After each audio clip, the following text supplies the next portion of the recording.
कभी लगता है ना कि सब ठीक चल रहा है, फिर भी अंदर से अजीब सा लगता है। किसी की बात हर्ट कर देती है, कभी मूड बिना रीजन ऑफ रहता है और कभी ऐसा लगता है कि कुछ भी समझ नहीं आ रहा, बस दिल भारी सा रहता है। ऐसे मोमेंट्स में हम सोच लेते हैं क्या मेरे साथ ही ऐसा हो रहा है, पर असली बात ये है इमोशंस को हैंडल करना किसी को नहीं आता और इसी वजह से हम अक्सर खुद से ही हार जाते हैं। आज मैं जिस किताब की बात करने वाला हूँ वो एग्जैक्टली इसी चीज पे बेस्ड है। किताब का नाम है master your emotion bye Thibaut मेवरिस। इसमें सिंपल तरीके से बताया गया है कि कैसे हम अपने इमोशन को समझ सकते हैं और धीरे धीरे उन पे मास्टरी पा सकते हैं। अगर तुम कभी ओवर थिंकिंग, मूड स्विंग या खुद से लड़ाई फील करते हो तो ये वीडियो तुम्हारे काम की है। सोचो, कोई तुम्हें नजरअंदाज कर रहा है और तुम तुरंत उदास हो जाते हो, लेकिन क्या वो इंसान वाकई में तुम्हें इग्नोर कर रहा था या तुमने ऐसा सोच लिया?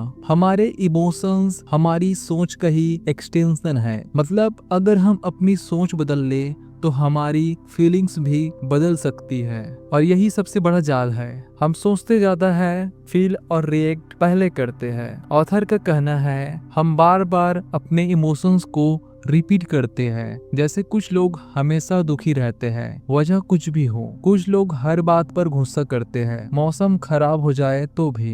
ये इसलिए होता है क्योंकि हमने अपने दिमाग को एक पैटर्न सिखा दिया है। हर इमोशन एक हैबिट बन जाता है और हम उसे रिपीट करते रहते हैं बिना सोचे। इसलिए अगर तुम बार बार खुद को बेकार, अकेला, कमजोर महसूस करते हो तो शायद तुमने खुद को वैसा मान लिया है। ऑथर कहते हैं कभी कभी हम अपने अंदर के नेगेटिविटी को छोड़ना नहीं चाहते। क्यों? क्योंकि वो फैमिलियर है।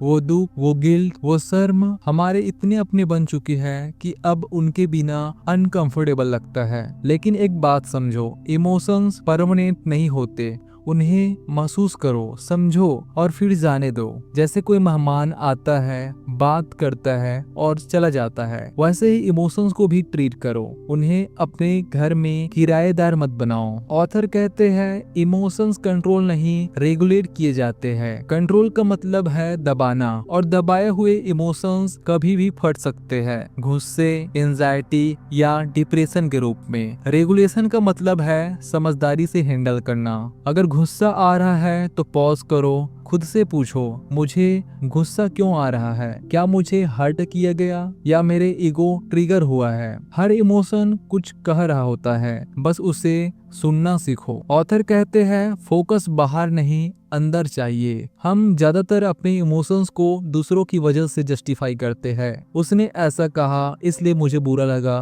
वो चला गया इसलिए मैं टूट गया हूँ। लेकिन असली जवाब बाहर नहीं, अंदर है। हम किसी के एक्शन को कंट्रोल नहीं कर सकते हैं, लेकिन हमारी रिस्पॉन्स हमारी रिस्पॉन्सिबिलिटी है। जब तुम ये समझ जाते हो तो तुम किसी के हाथ नहीं आते, तुम खुद अपने फीलिंग्स के मालिक बन जाते हो। ऑथर कहते हैं इमोशंस का बोझ छोड़ो वरना तुम आगे नहीं बढ़ पाओगे। जैसे कोई ट्रेवलर होता है, अगर पीठ पर भारी बैग लेकर चलेगा तो वो कुछ दूर चलने के बाद उसका चलना धीमी हो जाएगा। वैसे ही हम अपने पुराने गिल्ट, रिग्रेट, ब्रेकअप्स, फेलियर को बोझ लेकर चल रहे हैं। अब सवाल ये नहीं है कि क्या वाकई में ये सब हुआ था, सवाल है क्या तुम उसे आज भी बोझ बनाकर रखे हो। सीधी बात ये है जब तक तुम पुराने इमोशन को रिलीज नहीं करोगे तब तक नए इमोशंस की जगह नहीं बनेगी। ऑथर कहते हैं सेल्फ अवेयरनेस ही असली सुपर पावर है। खुद को ऑब्जर्व करना, जैसे बाहर बैठकर आप अपने मन को देख रहे हो, ये सबसे बड़ी कला है। जब तुम सोचते हो मैं दुखी हूँ तो एक बार खुद से पूछो क्या वाकई में मैं दुखी हूँ या मैं एक ऐसा इंसान हूँ जो अभी दुख फील कर रहा है। ये फर्क बहुत बड़ा है। इमोशंस तुम्हारा हिस्सा है, तुम इमोशन नहीं हो, तुम उससे बहुत ज्यादा हो। ऑथर कहते हैं बदलना पॉसिबल है अगर तुम चाहो। इमोशन को मास्टर करना कोई एक दिन का काम नहीं है, ये एक जर्नी है और ये जर्नी तभी शुरू होती है जब तुम खुद को ब्लेम करना छोड़ देते हो और खुद को समझना शुरू करते हो। छोटे छोटे स्टेप से बदलाव आता है। हर बार जब तुम पॉज करके अपने फीलिंग्स को ऑब्जर्व करते हो तुम एक कदम और मास्टर बनते हो। तो दोस्तों, अगर आज की ये कहानी कहीं ना कहीं आपके दिल से टकराई हो तो खुद से एक वादा करो कि अब इमोशन से भागोगे नहीं, उन्हें समझोगे। क्योंकि जब तक तुम खुद से नहीं जीतते तब तक बाहर की कोई जीत अधूरी ही रहेगी।